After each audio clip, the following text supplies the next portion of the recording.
तो कहानी की शुरुआत होती है एक जियाजो नाम की लड़की को दिखाते हुए। जियाजो जब 12 साल की थी तब उसके पिता की मृत्यु हो गई थी, इसलिए वो ऐसी सिचुएशन में अपने बचपन के घर को बेचकर एक दूसरी जगह पर रहने के लिए चली जाती है। इसके बाद कुछ सालों के बाद का सीन दिखाया जाता है और अब जियाजो एक अच्छी जॉब कर रही है, लेकिन अब उसका मकसद है अपने उसी घर को वापस खरीदना जिसमें वो पहले रहती थी, जो उसने बेच दिया था, जो उसके पिता का घर था। लेकिन अभी उसे जितनी सैलरी मिलती है उतनी सैलरी में तो वो अपना खुद का ही खर्चा बहुत मुश्किल से चला पा रही है, इसलिए वो अपनी इस जॉब से बिल्कुल भी खुश नहीं है। इसके बाद हमें एक मिंग नाम के लड़के को दिखाया जाता है जो एक प्रॉपर्टी डिजाइनर का काम करता है। वो अपना बिजनेस स्टार्ट करना चाहता है, इसलिए एक इन्वेस्टर को अपना प्रोजेक्ट डिजाइन दिखा रहा होता है, लेकिन वो इन्वेस्टर उसे इग्नोर करके वहां से चला जाता है। इसके बाद रात होने पर मिंग अपने घर पर आ जाता है, वहीं जियाजो भी अपने घर पर वापस आ जाती है। अब ये दोनों एक ही अपार्टमेंट में रहते हैं और जियाजो के रूम के साथ ही मिंग का भी रूम होता है। लेकिन हैरानगी की बात ये थी कि मिंग यहाँ पर सन 1999 में रहता है और जियाजो 2018 में रहती है। अब आप लोग भी सोच रहे होंगे कि ये दोनों अलग अलग टाइमलाइन में एक ही घर में कैसे रह सकते हैं। आप बस पूरी वीडियो देखते रहो, आगे आपको सब पता चल जाएगा। अब इसके बाद हम देखते हैं कि जियाजो नहा रही होती है और वहीं दूसरी तरफ मिंग कुकिंग कर रहा होता है। वो बर्तन को सिंक में डालकर साफ कर रहा होता है और वहां जियाजो को उसके बाथटब में कुछ मिलता है और मिंग को उसके सिंक में जियाजो की ड्रेस मिलती है। अब ये सब देखकर इन दोनों को कुछ भी समझ में नहीं आता। वो सोचते हैं कि अचानक से उनके घर में ये सब क्या हो रहा है, लेकिन बहुत ज्यादा थक जाने के कारण ये दोनों इसके बारे में ज्यादा नहीं सोचते और बेड पर जाकर सो जाते हैं। इसके बाद अगले दिन सुबह जियाजो मिंग के मुंह पर एक जोर सा चाटा लगाती है। वो दोनों उठकर जब देखती हैं तो उन दोनों के कमरे मिक्स हुए होते हैं और वो कमरा पहले से बड़ा हो गया होता है। अब ये सब देखकर ये दोनों घबरा जाते हैं और जियाजो मिंग को चोर समझकर वहां की चीजों से उसे मारने लगती है और मिंग भी यहाँ वहां भाग रहा होता है और तभी उन्हें समझ में आता है कि उनके दोनों के कमरे मर्ज हो चुके हैं। मिंग अपने कमरे की विंडो से बाहर देखता है तो बाहर बादल छाए होते हैं और वहीं जब जियाजो अपने कमरे से बाहर देखती है तो बहुत तेज धूप होती है। अब मिंग अपने रूम का डोर ओपन करके बाहर जाता है, तब उसे सब कुछ नॉर्मल ही दिखाई देता है क्योंकि वो अभी तक साल 1999 में ही जी रहा है। लेकिन जब जियाजो मिंग के दरवाजे से बाहर देखती है तो वो बहुत ही ज्यादा हैरान हो जाती है क्योंकि वो अब तक तो सन 2018 में जी रही थी, लेकिन उसे बाहर 1999 के कैलेंडर दिखते हैं, इसलिए वो घबरा कर अंदर आ जाती है और फिर डोर को लॉक कर देती है।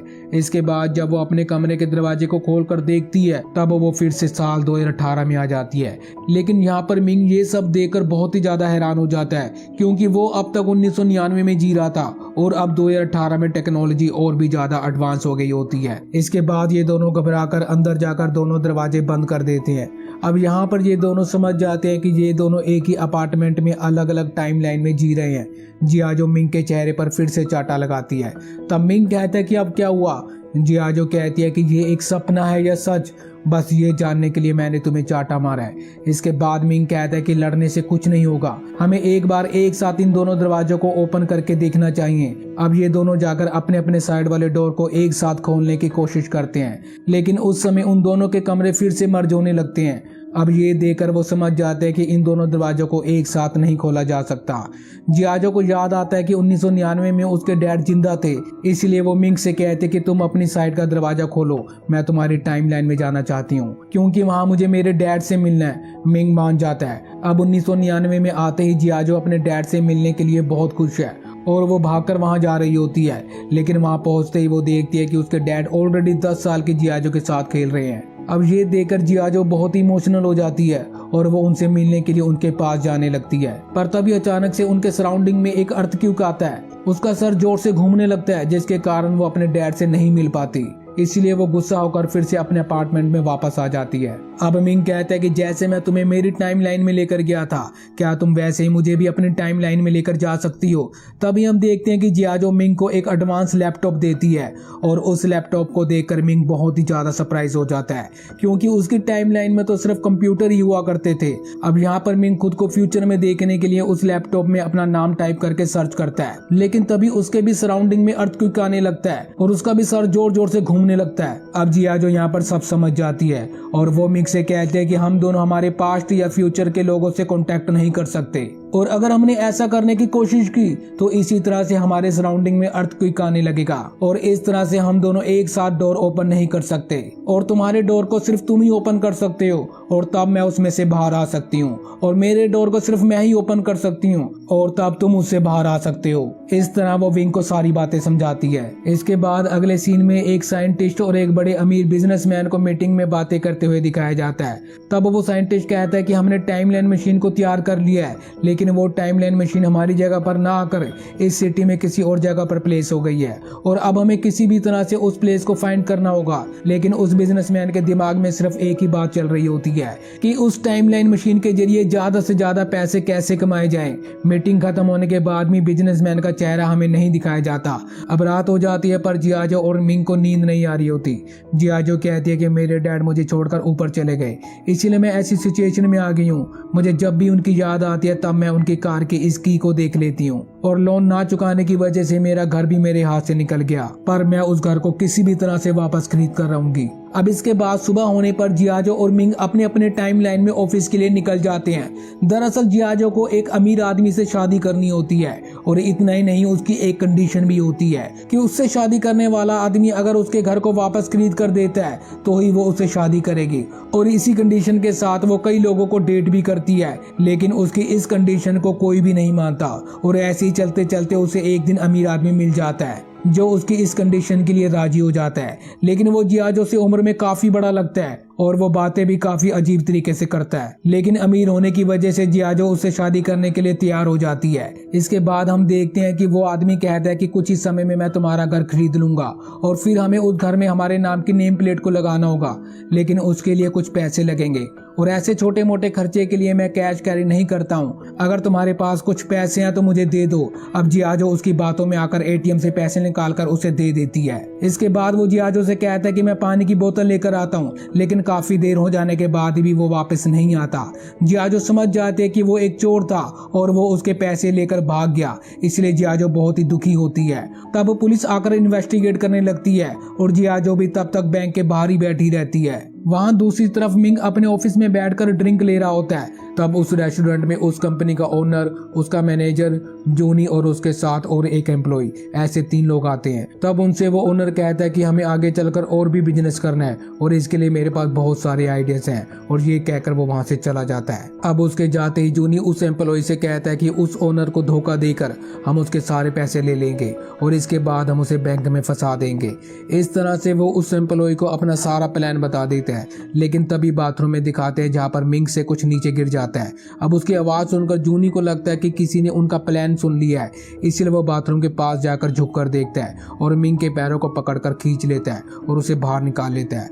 अब मिंग को देखकर वो काफी ज्यादा घबरा जाता है और कहता है कि अच्छा तो मिंग तुम हो, और साथ ही साथ वो ये भी कहता है कि मिंग मैं जानता हूँ कि तुम अपना कोई बिजनेस स्टार्ट करना चाहते हो, लेकिन उसके लिए तुम्हारे पास पैसे नहीं है, पर तुम चिंता ना करो, मैं बैंक से तुम्हारे लिए लोन करवा दूंगा, लेकिन इसके बदले तुमने यहाँ पर जो बातें सुनी है वो किसी और से नहीं कहोगे। मिंग कहता है कि ठीक है, मैं सोच कर बताऊंगा। अब थोड़ी देर बाद जूनी मिंग को अपने कैबिन में बुलाकर कहता है कि मैं तुम्हारे लिए लोन अरेंज क्यों करवाऊं, तुमने तो सिर्फ मेरी बात ही सुनी है, लेकिन तुम्हारे पास इसका कोई भी प्रूफ नहीं है। वो कहता है कि अब मैंने तुम्हें नौकरी से भी निकाल दिया है, इसलिए अब तुम अपने घर जा सकते हो। ये सुनकर मिंग उससे कई बार रिक्वेस्ट करता है और कहता है कि मैं इस बात को किसी और से शेयर नहीं करूंगा, लेकिन प्लीज मुझे नौकरी से ना निकालिए। लेकिन जूनी उसकी एक नहीं सुनता और उसे नौकरी से निकाल देता है।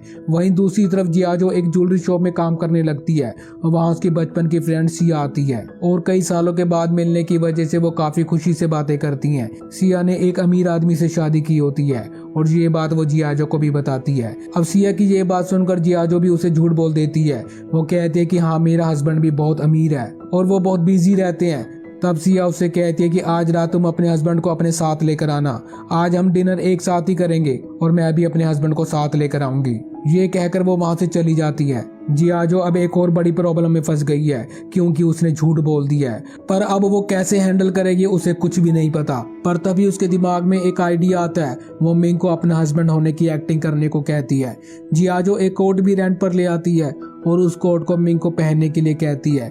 वो मिंग को इस तरह से तैयार कर देती है कि जैसे वो बहुत बड़ा अमीर बिजनेसमैन है। अब जियाजो मिंग को अपने साथ ले जाती है और उसे वहां अपना हस्बैंड कहकर इंट्रोड्यूस करवाती है। कुछ देर तक तो सब कुछ बिल्कुल नॉर्मल चल रहा होता है और मिंग जल्दी से अपना सारा खाना खाकर खाना खत्म कर देता है और फिर वो अपना कोट उतारकर साइड में रख देता है। लेकिन तभी सिया और उसका हस्बैंड नोट करते हैं कि मिंग के कोट पर लिखा हुआ है यहाँ पर कपड़े रेंट पर दिए जाते हैं। लेकिन मिंग को इस बारे में अभी कुछ नहीं पता होता, इसीलिए वो सिया और उसके हस्बैंड से कहता है कि मेरी एक बहुत ही बड़ी कंपनी है और बहुत बड़ी बड़ी बातें, झूठी कहानियां उन दोनों को बताता है। अब ये सब सुनकर उन दोनों को बहुत हंसी आने लगती है। और इतना ही नहीं, जियाजो उन्हें अपनी एक फेक डायमंड की रिंग दिखाकर कहती है कि ये डायमंड करोड़ों रुपए का है। पर तभी अचानक से वो फेक डायमंड उस रिंग से निकलकर आग के पास जाकर गिर जाता है, जिस वजह से वो पूरी तरह से मेल्ट हो जाता है। अब ये सब देखकर सिया और उसका हस्बैंड हंसने लगते हैं। जियाजो बहुत ही ज्यादा शर्मिंदा हो जाती है और फिर घर आ जाती है। अब घर आकर वो काफी रोने लगती है और तभी वो टीवी में देखती है जहाँ पर कोई लॉटरी का शो चल रहा होता है। इस शो को देखते ही वो लॉटरी खरीदकर अमीर होने का सपना देखने लगती है और लॉटरी का कौन सा नंबर निकलेगा इसके बारे में पता करने की कोशिश करने लगते हैं।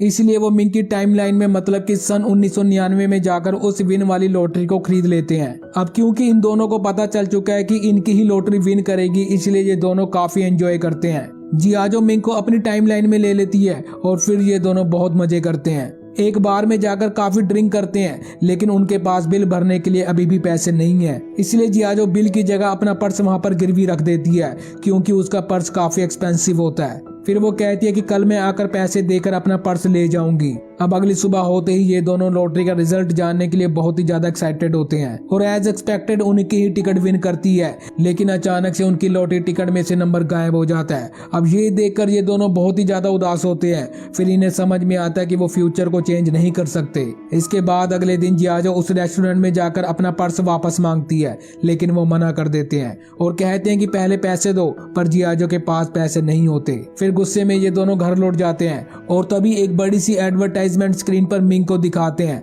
दरअसल वो 2018 के टाइमलाइन में रहने वाला मिंग है। फ्यूचर में मिंग एक अमीर बिजनेसमैन है। वो मीडिया को एक इंटरव्यू देने के लिए आया होता है। उसको देखकर मिंग काफी शॉक हो जाता है और सोचता है कि फ्यूचर में मैं इतना अमीर कैसे बन गया। इसके बाद ये दोनों उस जगह पर पहुंच जाते हैं जहां पर मिंग फ्यूचर मिंग के पास जाने की कोशिश करता है, लेकिन तभी वहां फिर से उसी तरह से अर्थक्वेक आ जाता है और वो प्रोग्राम भी कैंसिल हो जाता है। अब फ्यूचर मिंग को ऐसा लगता है कि इससे पहले वो जियाजो से मिला है, उसे जियाजो से जुड़ी कुछ बातें याद आने लगती हैं। लेकिन दूसरी तरफ मिंग नीचे गिर जाता है, जिस वजह से उसके हाथ पर चोट आ जाती है और फ्यूचर मिंग के हाथ में भी वही चोट आ जाती है। अब इसे ये पता चलता है कि मिंग जो भी करता है उससे फ्यूचर मिंग को भी इफेक्ट होगा और पहले की मीटिंग में जिस बिजनेसमैन का फेस नहीं दिखाया गया था वो कोई और नहीं बल्कि फ्यूचर मिंग ही होता है और उसके साथ जो साइंटिस्ट बातें कर रहा था वो जूनी होता है, जिसने 1999 में मिंग को नौकरी से निकाल दिया था। अब जूनी फ्यूचर मिंग से कहता है कि 1999 का मिंग अपनी टाइमलाइन में ना होकर जियाजो की टाइमलाइन में आ रहा है और इसलिए आपको ऐसी मेमोरीज भी आती रहेंगी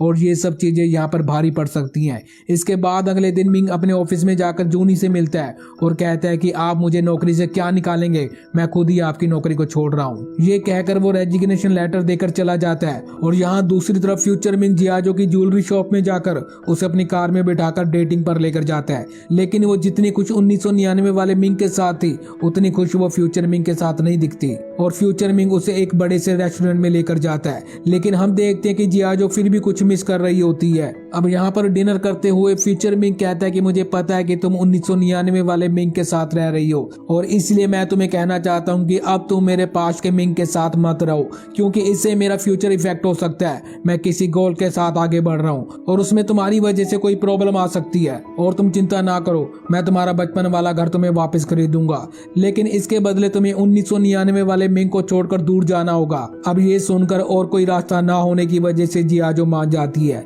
लेकिन वो अपने घर के लिए नहीं बल्कि उसकी वजह से मिंग के फ्यूचर में कोई प्रॉब्लम ना हो ये सोचकर उसने हाँ की होती है। इसके बाद जियाजो घर पर आते ही मिंग से कहते हैं कि मुझे और कोई जगह पर एक अच्छी नौकरी मिल गई है, इसलिए अब मैं यहाँ से जा रही हूँ। और अगले दिन सुबह होते ही वो अपना सारा सामान लेकर उस अपार्टमेंट से बाहर निकल जाती है। लेकिन मिंग को छोड़कर जाने की वजह से वो काफी ज्यादा उदास है, वो काफी ज्यादा रोती है और जियाजो ने जाते समय अपनी टाइमलाइन के डोर को लॉक नहीं किया होता। इसका मतलब है कि मिंग अब उसकी हेल्प के बिना ही उसकी टाइमलाइन में जा सकता है। अब मिंग के टाइमलाइन में उसका मैनेजर जूनी कंपनी के ओनर पर अटैक करता है और इससे वो ओनर बेहोश हो जाता है। फिर जूनी घबराकर उसे ड्रिंक पिलाने लगता है। दरअसल ये उसका प्लान होता है कि उसे ड्रिंक पिलाकर नशे की हालत में मारना, जिससे लोगों को ये लगे कि ये ज्यादा पीकर नशे में एक्सीडेंट से मरा है। अब जियाजो की टाइमलाइन को दिखाते हैं। जियाजो काफी सालों बाद अपने बचपन के घर में लौटी है और जियाजो ने अपना पर्स जिस रेस्टोरेंट में गिरवी रखा था उस पर्स को फ्यूचर मिंग उसे ला कर देता है। साथ ही जियाजो नोट करती है कि मिंग ने वही कोट पहना हुआ है